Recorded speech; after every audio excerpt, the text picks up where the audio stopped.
Christmas Presents by Alan Graham.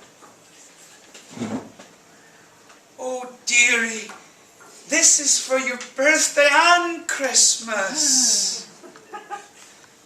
Lee smiled awkwardly at his nan as she waved a parcel at him. This was just typical of her, the tight old crone. Boxing Day was a completely distinct day to the 25th.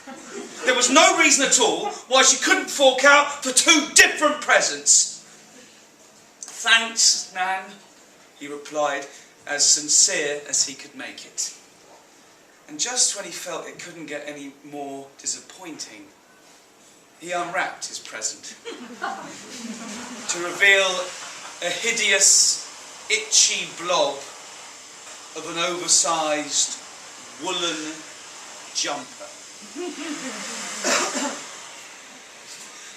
I made it all myself, his nan cackled. Every stitch in that jumper was knitted with a grandmother's love. But nothing's too good for my favourite grandson. Lee resisted the temptation to snarkily point out that he was her only grandson. Nan was so well off, so nobody in the family dared upset her. This is why his parents invited her round for Christmas every year and let her sit in the corner, guzzling down the soft scented chocolates and smelling of old.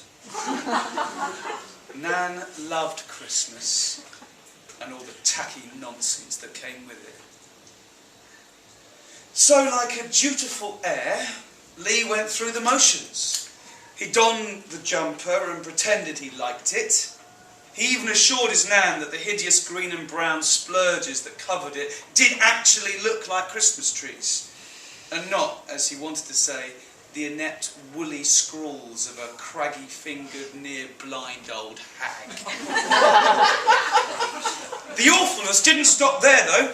Whenever Nan awoke from dozing away in the corner, she'd see him in the jumper and tell him how wonderful he looked in it. Like a young Valdunican.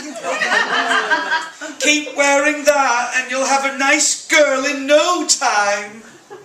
It made him sick. After Boxing Day, when Lee finally got back to his flat, he immediately tore off the jumper. He toyed with the idea of burning the wretched thing, but then he figured that there was a chance Nan might make it to next Christmas. It might be good for him to wear it again, just so she got the message that she didn't need to knit him another jumper after all. That she might instead consider buying him presents that a normal young man might actually want. And so he cast the jumper to the bottom of his bedroom wardrobe, where it lay amongst the gym weights that he never used and his extensive porn collection. Lee's disappointment at such a terrible present didn't last long. Nan died 3 weeks into the new year. Lee's dad cried a bit, while his mum spouted soothing cliches like it was probably better now she was at rest. Lee just wondered how long he would have to feign sadness before it was acceptable to ask about the will. He got £30,000 in total when the will was finally read. And Lee probably would have been less angry about the amount if Nan hadn't given £31,000 to Dobbins Glade, a local donkey sanctuary. To rub more salt into the wound, she even prepared a little message for Lee to be read to him when he was told about the money. Dear Lee, the old bat had written, I hope you use the money wisely, maybe for a deposit on a mortgage for your very own place. It'll help you settle down with a nice girl. I hope you think of me every Christmas, and remember, I will always be watching over you. Lee had the best 3 months of his life on that day. Booze, drugs, parties, he did the lot. And with his new wealth, Lee discovered a new confidence.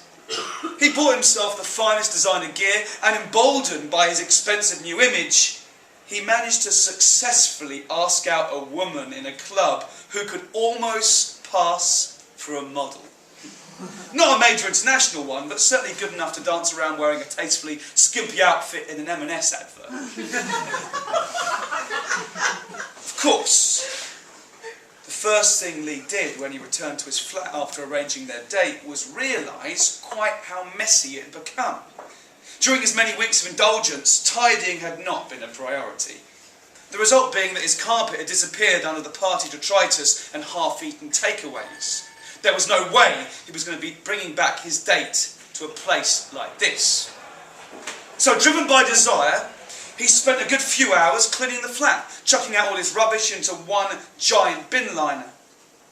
And after a few seconds of soul-searching, he optimistically decided it might also be a good idea to dispose of his porn collection. It was not something he would want a woman this beautiful to find him with.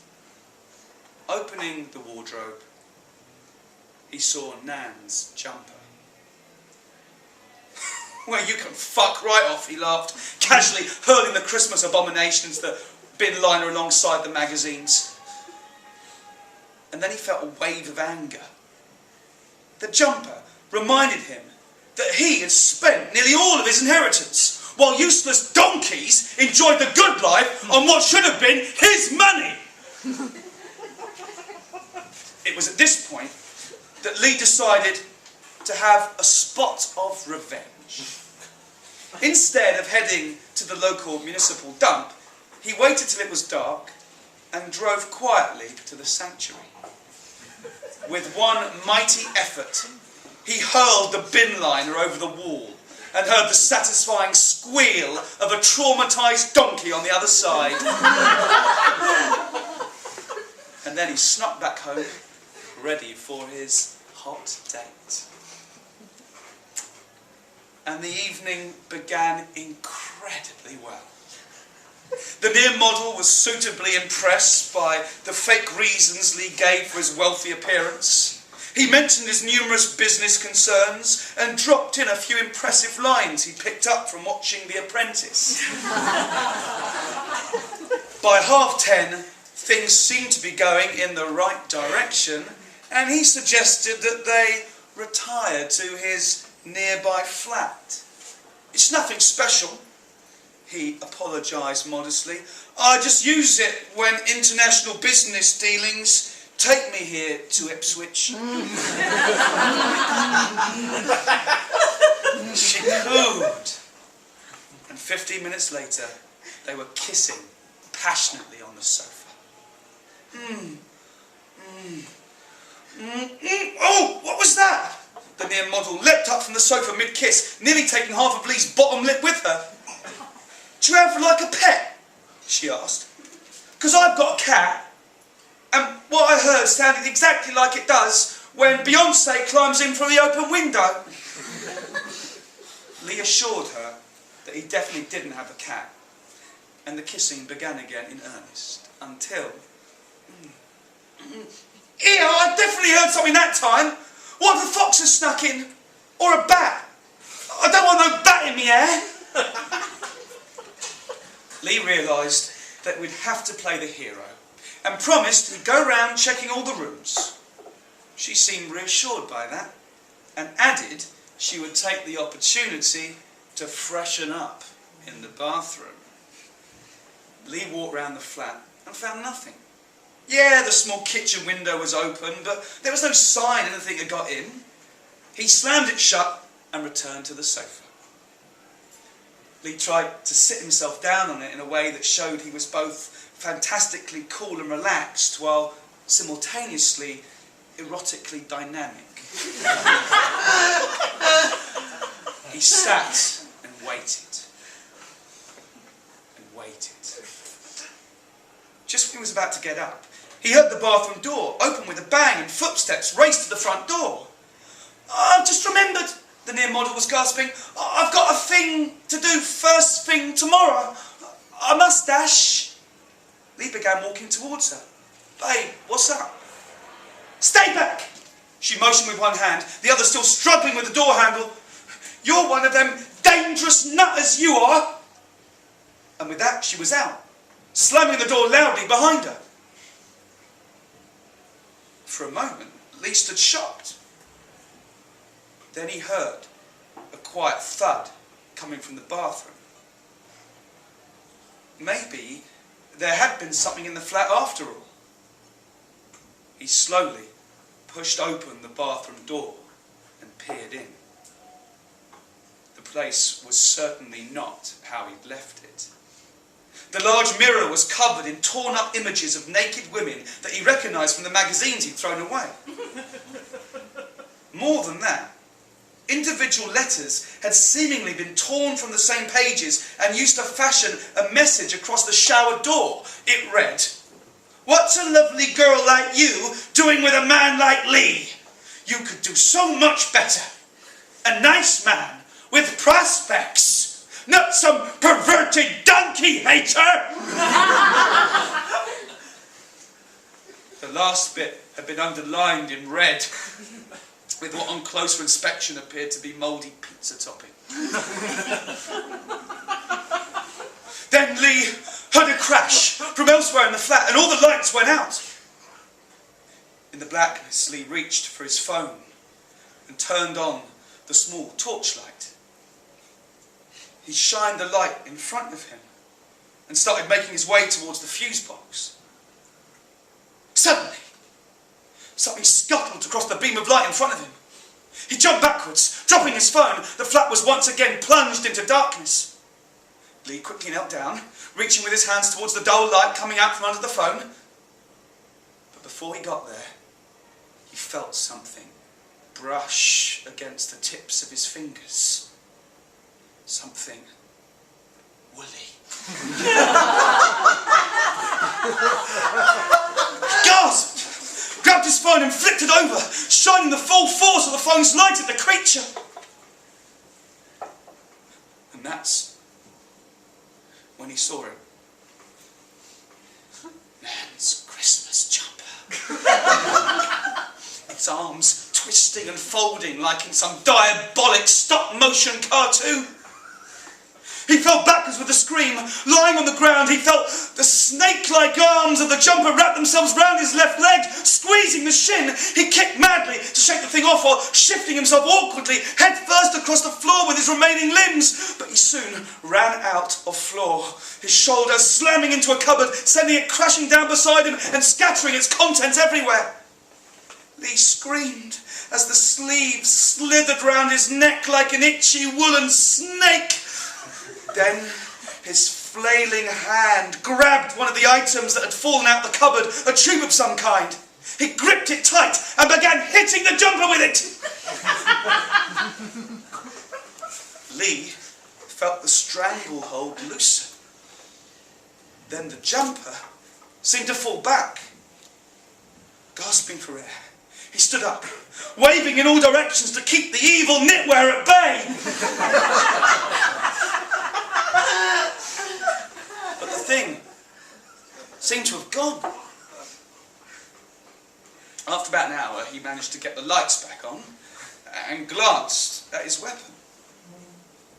It was a roll of Christmas wrapping paper.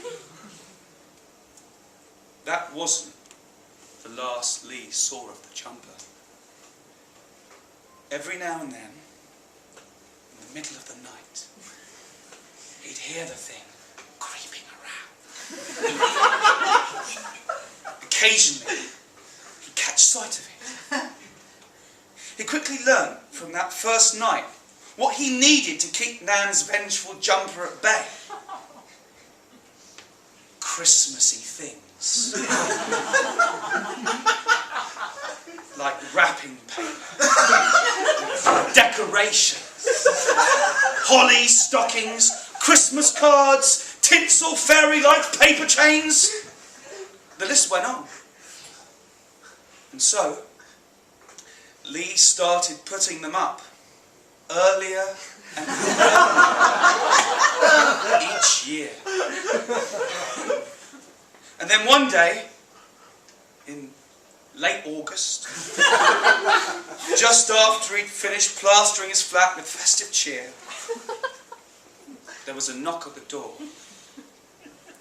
He opened it to find a haunted-looking young woman outside, her small, weary face showing from beneath a Santa cap.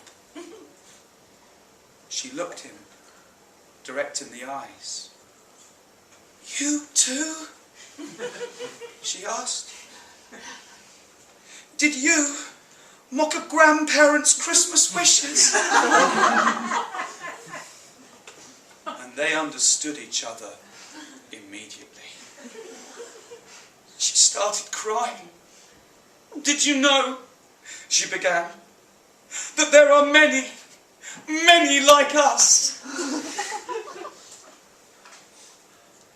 And so, dear friends, we come to the moral of this perfectly true story. Next year, when you start seeing garish festive decorations early, I ask you not to mock derisively. Instead, please spare a thought for the poor soul who, out of desperation, has put them up. The only guaranteed defence against the dark forces of the vengeful dead. And treat all presents, even the really disappointing ones, with the utmost respect.